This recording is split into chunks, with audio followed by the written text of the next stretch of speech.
Give it another 5 minutes. We're just waiting for one more congressperson. Stand Just to get him 5 minutes for the start. Is Jerry coming? He's supposed to be. Good, okay. But it's 10:06. We'll give it to 10:10 and we'll start.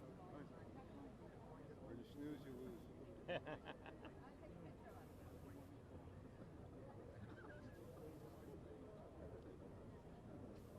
And you can jump in when the speeches start anyway. Yeah, I am great. I'm Todd Carolyn. Nice to meet you. I work for Are you coming down on Tuesday? Yes, I'll be down Monday. Monday? Yes. And we Tuesday and Yes. might have another hearing on Wednesday. And I'll be staying over until Wednesday. Oh, we move it? Puerto Rico, that's where. gonna say- 2 years ago. You know, actually I could. Maybe I should have a dinner at my home. How many people are you bringing down? Which state? One busload to Albany. One busload to DC. They said that room might be a problem on the, I guess, in the gallery or whatever, wherever they're going to put us.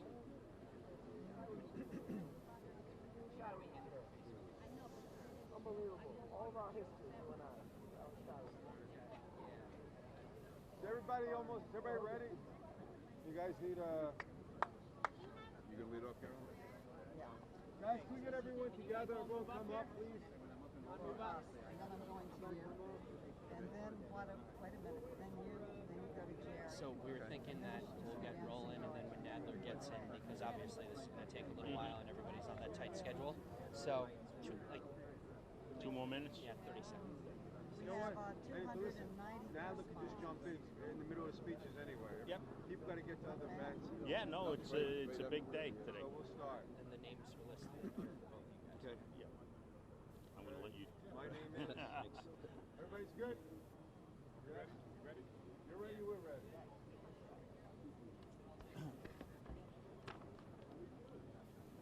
All right, good morning. My name is Gerard Fitzgerald. I am the president of the New York City Firefighters. I'm here along with Jake Lemonda, who's the president of the Officers Union for the New York City Firefighters. We asked our electeds and we asked some of our members to be here, and as you can see, they responded. I want to thank our electeds, members of Congress, Congressman Maloney, our rock here, Congressman King on the other side of the aisle, another rock. We got Congresswoman Rice, Congressman Nadler, who's not here yet, but I'm told is coming, Congressman Meng, Max Rose is here, Congressman Rose, and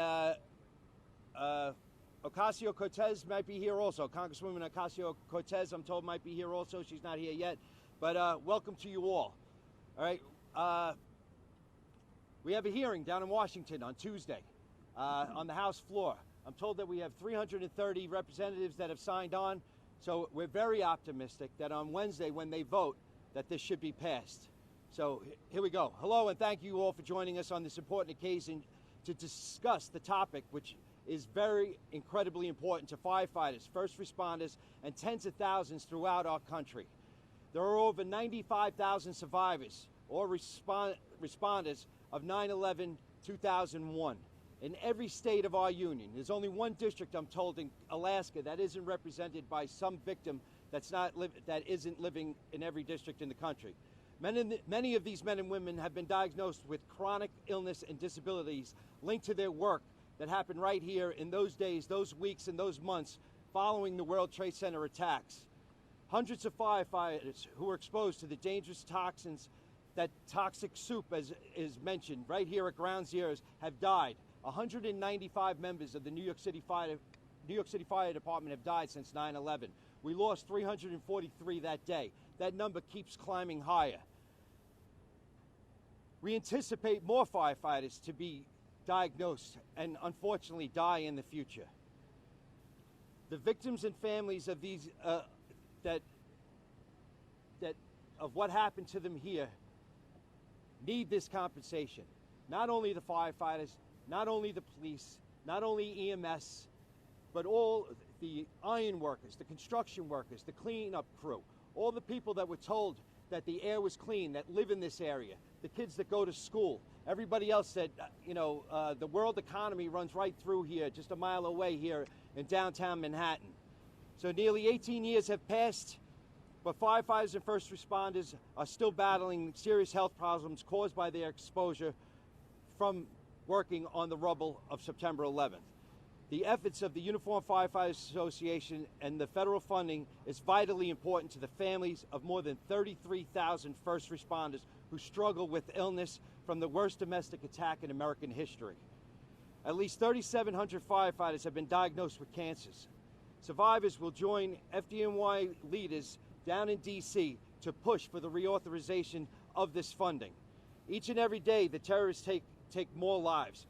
But this time, it's not from a burning building. It's from the effects thereafter from, like I said, that toxic soup that was in the air. 9/11 was an attack on our country, not on these individuals. These individuals answered the call, and we all responded and saved lives and helped this country rebuild this city, rebuild this state. And we have recovered since. We are thriving, as you can see.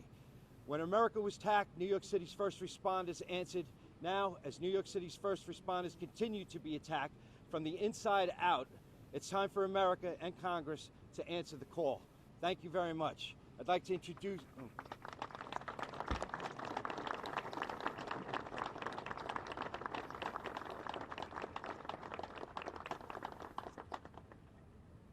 I'd like to introduce the president of the Uniformed Fire Officers Association, Jim Lemonda, or Jake as we fondly and lovingly call him.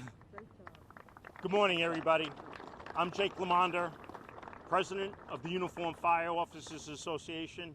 I'm here with my executive board and members of the UFA and members of Congress. I want to thank you all for being here with us so that our message is heard loud and clear. Last Thursday, June 6th, we honored members of our military who pulled off one of the greatest military operations the world ever witnessed. They were there to defend freedom, democracy, and liberty. They were called the greatest generation, a distinguishment that can only be given to them.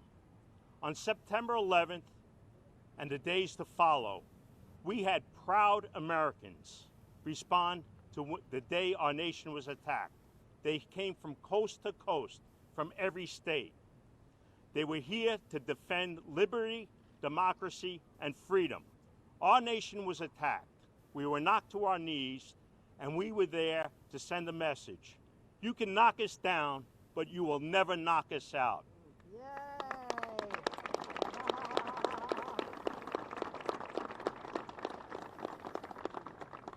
I stand here with our elected New York delegation with a message to our elected leaders all across the country. We're asking you to stand tall, to pass this legislation. Stand tall as the towers once stood. Let's send a message across the world that democracy will never be attacked. This is very necessary funding. We have thousands of first responders, thousands of workers who came from across this country, labor unions, citizens. We all knew the air was not safe to breathe. We all knew we were working in a toxic environment. It's time to put this issue to bed. Let's get the funding approved. Thank you. Thanks. Thanks, Jake. Bye. I apologize we started so quickly. I want to thank my executive board and the UFOA board for being here. I also want to thank all our active and retired members that are standing behind me and some of their children. I appreciate them coming out here on a Sunday morning, and I believe that they all know that this is a serious fight and it's worth coming out, but I wanted to thank them personally. So up first, I'd like to introduce the woman that fills out a bunker coat better than most, Congressman Maloney. Thank you, thank you, thank you, thank you, thank you, thank you, thank you. Thank everybody for being here and for all of their support. I'm Congresswoman Maloney from the 12th Congressional District. We must pass the Never Forget the Heroes Act to fully fund and make permanent the Victims' Compensation Fund by July 4th. 9/11 first responders were there for us. We need to be there for them and to show them that we truly meant that we will never forget. And the way we show that is by passing this bill. I'm so proud to stand with each and one of my colleagues in Congress that are part of this great effort, and to stand with the firefighters and fire officers who are working every day to keep us safe, but to thank them for their efforts and to let them know that they are not alone in their effort to fully fund the Victim Compensation Fund. We are going to have a very big day on Tuesday. On Tuesday, the Judiciary Committee, which is chaired by Gerard Nadler, one of the prime sponsors with Peter King on the other side of the aisle, they are having a hearing on this vital bill. I will be testifying at this hearing, and we are hopeful that soon the committee will report it out to the full Congress for passage. On September 11th, we lost almost 3,000 people, but the death toll from 9/11 continues to rise, and soon we will lose more people since 9/11 than on 9/11 due to related diseases caused from the deadly toxins. We will lose more than we lost on that horrific day. According to the Uniformed Firefighters Association, 195 members of the FDNY have passed away due to 9/11 related illnesses. Thousands more suffer from chronic diseases, cancer, and a whole host of other 9/11 related illnesses. More than 11,000 responders and survivors have been certified as having 9/11 related cancers, and the number keeps growing. When those planes hit the towers, our true twin towers, the police and fire came in to protect people. It was one of the greatest rescue efforts in history. They worked on the pile, they looked for survivors, and they then worked to rebuild. And they were exposed to a chemical mix of deadly toxins. Our whole country owes them a tremendous debt, a debt that we can never fully repay. Not only police and fire, but federal, local law enforcement, medical workers, construction workers, volunteers, and other heroes who selflessly rushed to Ground Zero, the Pentagon in Shanksville, to protect. There are over 95,000 responders and survivors who are living in every state, almost, and every single congressional district. 433 out of 435 districts have a survivor suffering because of their work here. In 2016, Congress made the health care program permanent, but we expanded the Victims' Compensation Fund till 2020. But there is a more urgent deadline now. In February, the September 11th Victims' Compensation Fund Special Master announced that due to increases in claims, the fund does not have enough money even to make it to 2020. They have had to reduce the amounts paid to our heroes by 50 to 70%. And this is devastating to the responders and their families.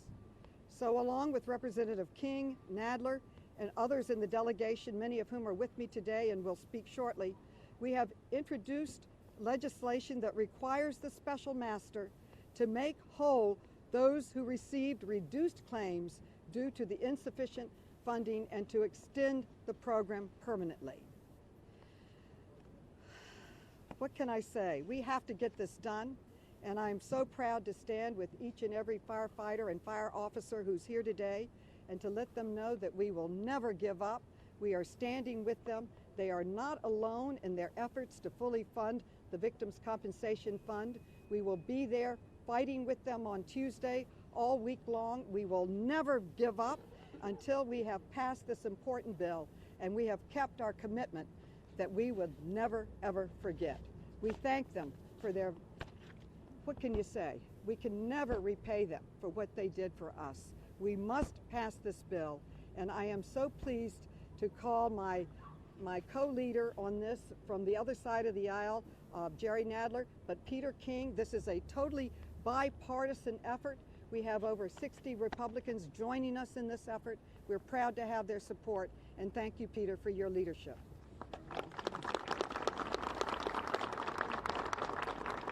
Thank you very much.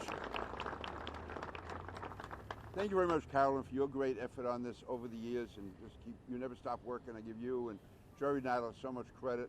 Let me also thank Jake and Gerard and the UFOA and the UFA for being there literally from the first moments when the attack was carried out on September 11th. And since then, at every struggle we've had on the health care, on victim compensation, you've been there. You've been stalwart soldiers, and I can't thank you enough for the work that you've done to make our job a little bit easier in Congress. So it would not have been done, none of this legislation going back to right after 9/11 would have been passed without your help. Now we're in the final days of this last effort, which has to be done. None of us can ever forget what happened on 9/11. None of us can ever forget the heroism went on in that day.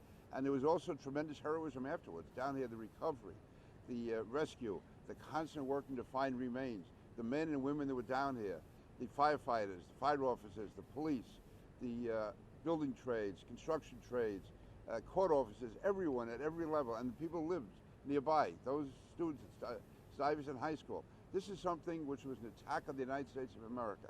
And thankfully, this time around, the fight that we're waging is easier than it was 5 years ago and 10 years ago when members of Congress from other parts of the region somehow thought this crisis was not real. Now they know it is. All of us know friends, neighbors, constituents who are dying, people getting sick every day. I was in a event just the other day and someone told me a week ago he was diagnosed with a 9/11 cancer. And this is happening. So when the fund was authorized through 2020, the doctors, all the experts thought that would be more than enough money to get us through. They didn't realize all these dormant cancers that are lying there. People who are getting these late developing illnesses, all directly traceable to 9/11. The program has been administered well. It's done an outstanding job, both the health care and the victims' compensation. But again, when you get phone calls and messages and emails from people who suddenly find out that they've been stricken with a 9/11 illness that could be fatal, and they're concerned not just about themselves but their families, what's going to happen, or those who are given awards and those awards have been dramatically reduced because of the lack of funds. We have to make sure this passes. We have to make sure it's going to get done. And as Carolyn said, it is bipartisan. Now, it's going to be in the House Judiciary Committee this week. As you know, there's been a lot of other developments in the House Judiciary Committee, and all of you should watch it. If you want to see a true bipartisan effort in the committee, when you have Jerry Nadler and his top Republican ranking member, on this issue at least, they agree 100%. And I give Jerry so much credit for that, for being able to line up support on both sides of the aisle, Carolyn for doing that, and again, all our colleagues are here today, Grace and Max, Kathleen, I know they're here, and they are absolutely committed to this also. This is essential. We're going to get it done. And again, I just want to thank the UFA and the UFOA for always being there and for being great Americans, great fighters, symbolizing the heart and spirit of New York. And now I guess it's my job, my pleasant job, to introduce the chairman of the House Judiciary Committee, who I have to admit, I think before all of us, he was the first one who fully realized the impact of the health situation from 9/11. Jerry was a fighter. He's always been a fighter. And whatever other issues are going on in Congress, no one has ever been more bipartisan on this issue than Jerry Nadler. So, Chairman Jerry Nadler.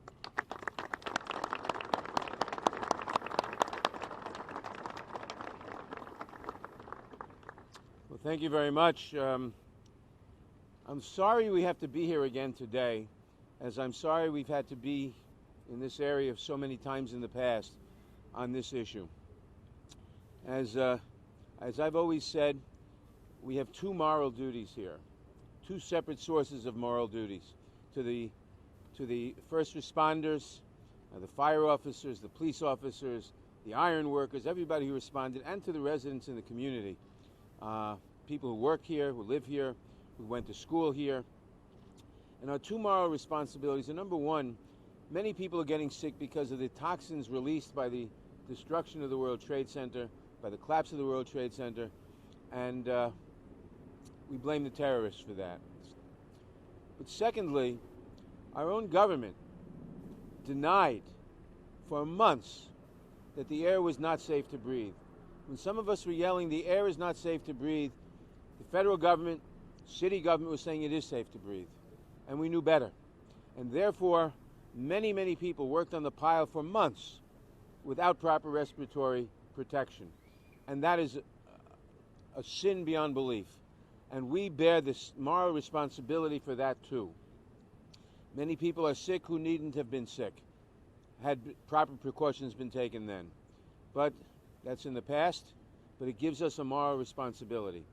As Lincoln said, I always quoted him on this, we have a responsibility to care for him who shall have borne the burden for his widow and his orphan. And that's what we have to do. And that's why we struggled, Carolyn, myself, Peter, others, to enact the 9/11 health bill, the Zadroga health bill. It took us 7 years to enact it, but we finally did. We managed to extend the health program for 75 years, 5 years ago, till 2090. But we weren't able to extend the Victims' Compensation Fund beyond 5 years, till next year, 2020. And the funds available to it are too little because the number of cancers coming up are more than anticipated, which is a tragedy in and of itself. So it is our moral responsibility, it is the Congress' responsibility, it is the United States' responsibility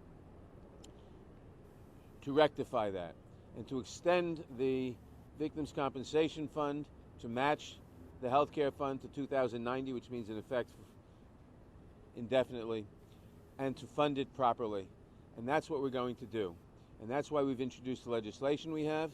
And I'm glad, as chairman of the Judiciary Committee, I was able to schedule this hearing for Tuesday. It will be the first hearing on this, and we will report the bill out of the Judiciary Committee, not Tuesday, but within a couple of weeks probably, and we will pass this bill. But it is necessary for everyone to make sure that pressure is brought to bear on the House and on the Senate on a bipartisan basis to make sure we fulfill our moral responsibility. And it's not just the moral responsibility, it's also very practical. We may have emergencies in the future, God forbid. Knowing human history, we probably will. And we want people to act in everyone's interests. And we want people not to have to stop and think, well, if I go in and to help rescue those people, it may result in disaster for me and my family, and I can't depend on that. We don't want people to hesitate. We don't want people not to do what they should do. So this is a moral imperative, it's a practical imperative, and it's something we must do. And I thank the UFOA and the UFA for fighting for this for so long. And I thank everyone who's here for the efforts that have been made over the years, John Stewart, other people, and we will prevail on this because we must. Thank you very much.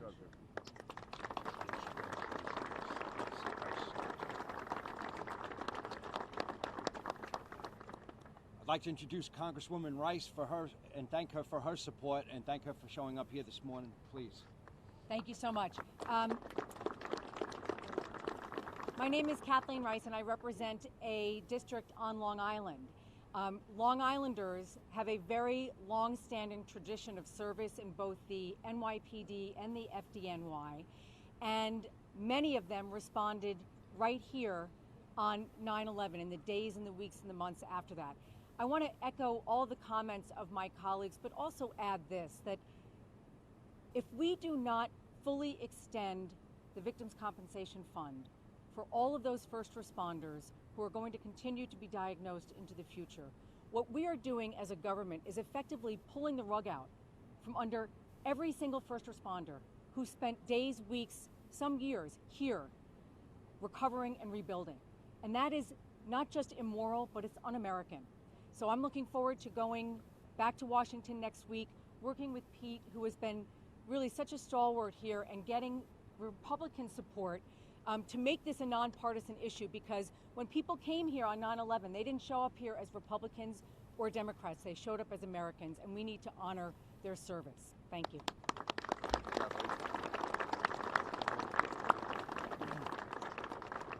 I'd like to introduce Congressman Meng, another friend, and we appreciate that she showed up here with her point guard son who has a game later. So we'll be all rooting for him, but Congresswoman, Meng.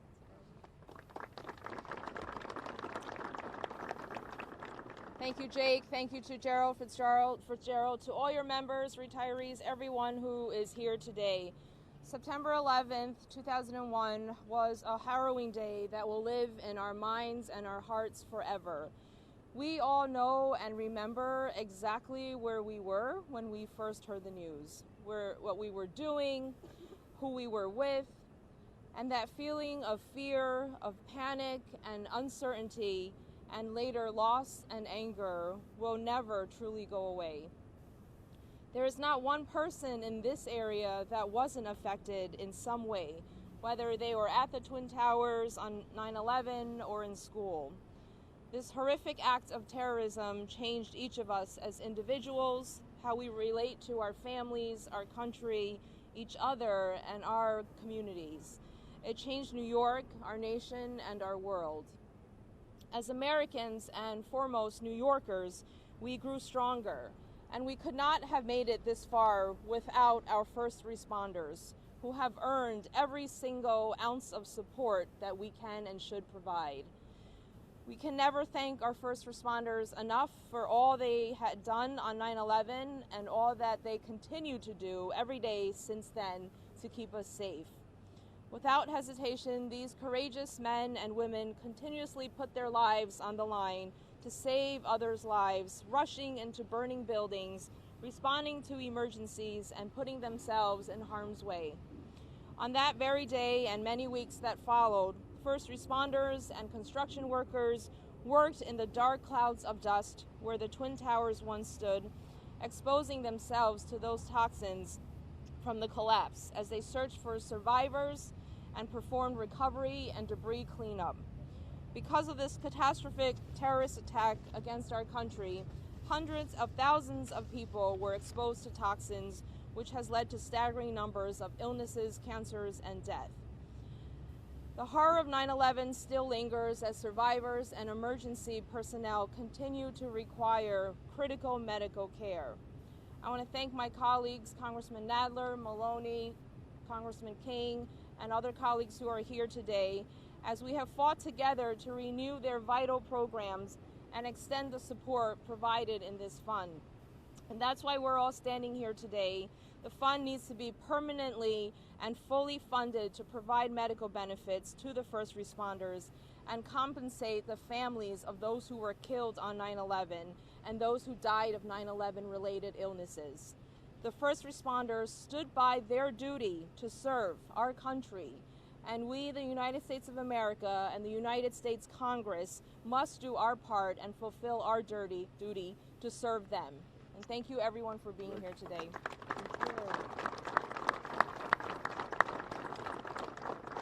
And now I'd like to introduce one of our newer friends, Congressman Max Rose.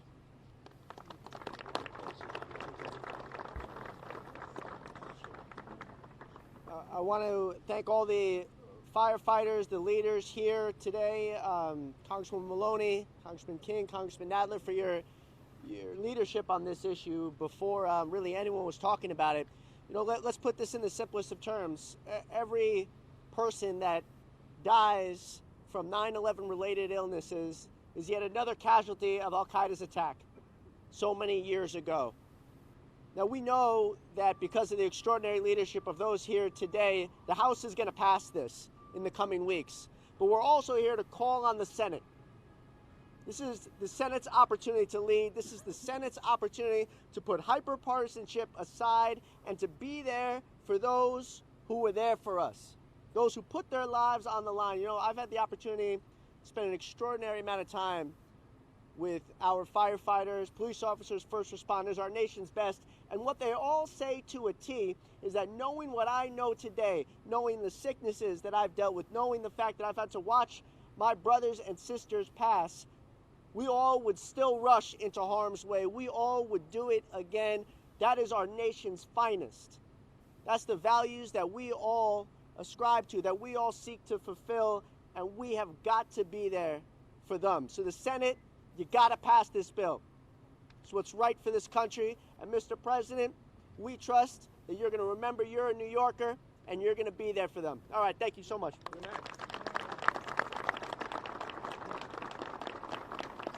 And another freshman Congresswoman, Miss Congresswoman Ocasio-Cortez. Thank you for coming. Thank you, everyone. And you know, it's been said over and over again, we all remember where we were on that day. And I was 12. I was 12 years old on 9/11. And And it was that day, you know, when you're a kid and this was happening to so many New York kids, that was the day that our definition of hero changed, where it was no longer the things we saw on television or the characters we saw in movies, but forever, for the rest of our lives, our definition of hero changed to the firefighters, police officers, and first responders that showed up, the people who gave their lives, their time, their health for others. They defined heroism for others. And in that spirit, we have a responsibility to say, for heroism and for acts of heroism, we will be for you there then, we will be there for you now, and we will be there for you tomorrow, no matter what. No matter what. That is what the meaning of the Victims' Compensation Fund really is. That is what we are telling the American people. That heroism and American heroism is something that we will always value. And whether it was an injury or a disability that happened physically on the day of the attacks, whether it was PTSD that developed afterwards, whether it was cancer or respiratory illness, we have to be there for our heroes no matter what, no matter the cost. Because if we can't provide health care for these folks, how can we get health care for anybody? These folks and all of us need to ensure that on that day, we are there for you all. And I'm just thankful for Congressman King, Congresswoman Maloney, Congressman Nadler, and all of us that are coming here today to put all of our differences aside to say that some things need to and must transcend politics because they're the right thing to do. Thank you very much. Thank you very much.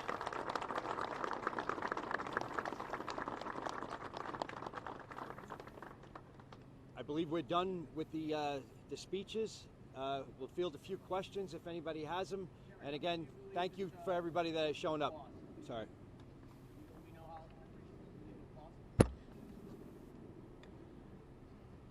We have a cost estimate. I must confess I don't remember what that is at the moment. But let me tell you, it doesn't matter. We have an obligation to fund this regardless. The cost will be far, far less than the price already paid by first responders, and it is our moral obligation to fund it, and we will fund it.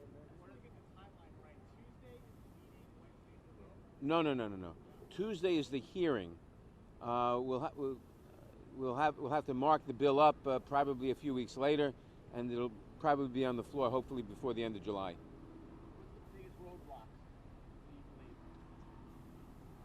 I hope there are no roadblocks, but I don't know. I don't know. We have passed this in the past. The vision has not been there to realize how long these sicknesses are going to go on and how much they're going to go on. With every passing year, we know more about that. It's getting clearer, and that should make it both more necessary and easier to pass the legislation.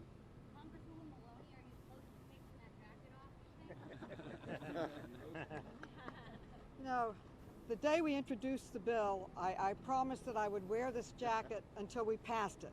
Now it's getting hot, so I was hoping that the chairman can do his magic and pass it out of committee. Personally, I'd love to see it passed by July 4th because that's the symbol of the values of our nation, and what greater value do we have now than the firefighters and fire officers who gave their lives that day, continue to give their lives as they protect us, and many, many thousands are really very, very sick with cancers now. It is the moral thing to do. It is the right thing to do. The biggest obstacle is always money. And one of our rules is that if we pass something, we have to pay for it, which means we have to take something else out of the budget, which is always a fight. So what is unique about this is that those that oppose us say, oh, it's a New York issue. It's not a New York issue. It's a national issue. We were attacked because we were Americans. We were attacked in the Pentagon because we were Americans. So it's a responsibility of the nation, but my office worked incredibly hard. They did the job of 12 people over, each one of them, documenting a survivor from every single congressional district save one.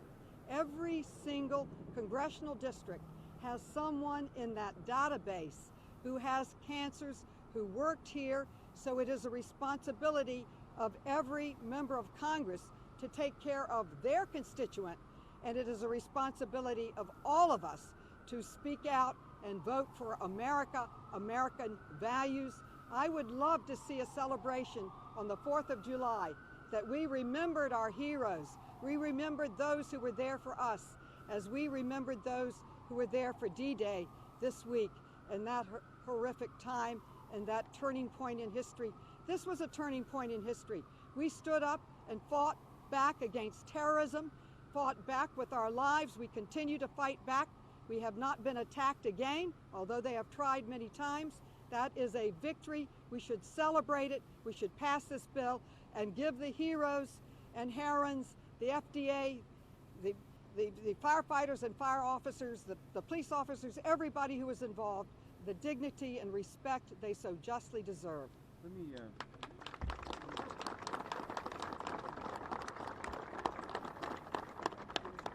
I want to add one thing on the cost estimate.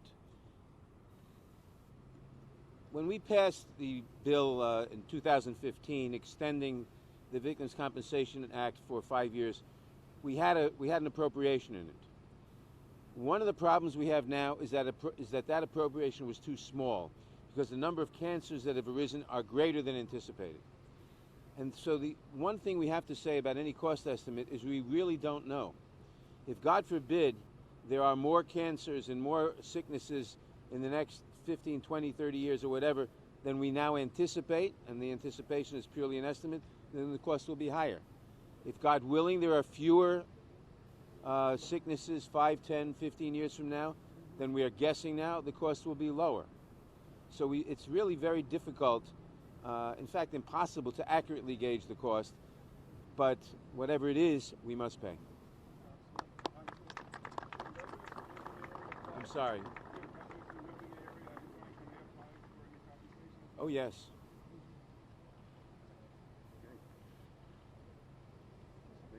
Thank you all for coming. Thank you very much. On to passage. On to passage. On to passage. On to passage.